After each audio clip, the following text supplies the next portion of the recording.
looking at pictures of Alok Sharma snuffling and snivelling all over the place in the House of Commons after J-Dog's big scheme went a little bit sideways.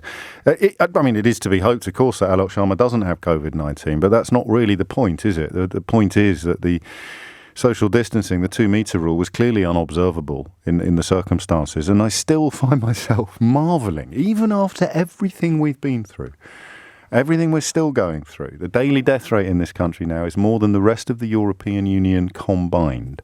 These figures go up and down, but that I would have, if you'd said to me a year ago, even after Brexit had broken everything and reality had been completely subverted by all the lies and broken promises, if you'd said to me a year ago, there's going to be a global pandemic, we're going to be the worst country in the world at responding to it, at handling it, and the football scarves will still work. You will still have people cheering Boris Johnson, even as he tries to say that he hasn't actually been in charge since January. He only took charge on Monday or on Tuesday. I forget which day it was when he announced he was taking back control of the country's coronavirus strategy. I would have laughed. Even I, as an arch-chronicler of the madness, would have balked at the idea that the madness would lead us that far.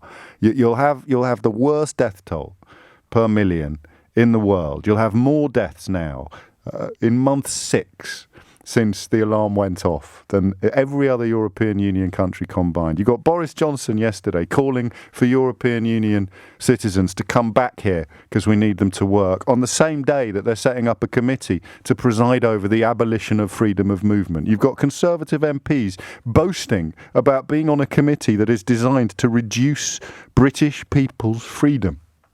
You've got fruit rotting in the fields. And you've got the Prime Minister begging European Union citizens to come back here if they went home before the lockdown or they went home at the beginning of the lockdown. Please come back because we really need you. By the way, we've abolished freedom of movement because, fish.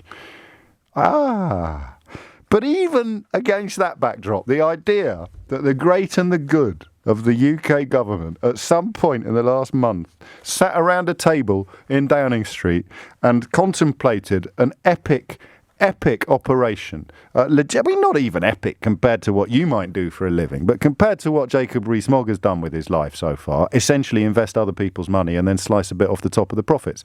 Full stop, end of career. And the idea that somebody would sit there and say, I know who we should put in charge of this rather challenging and difficult logistical operation. Let's get J-Dog to do it.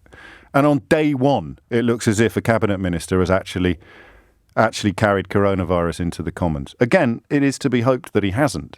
But even if he hasn't, the photographs of MPs bottlenecking at the bottom of an escalator, Brexit hardman Steve Baker filming himself describing it as a complete farce and then marching into the division lobby to vote for it. What are you voting for today, Brexit hardman Steve Baker? Oh, I'm voting for a complete farce. Well, I suppose, given your support for Brexit, at least you're consistent. It's hilarious, except it's also home.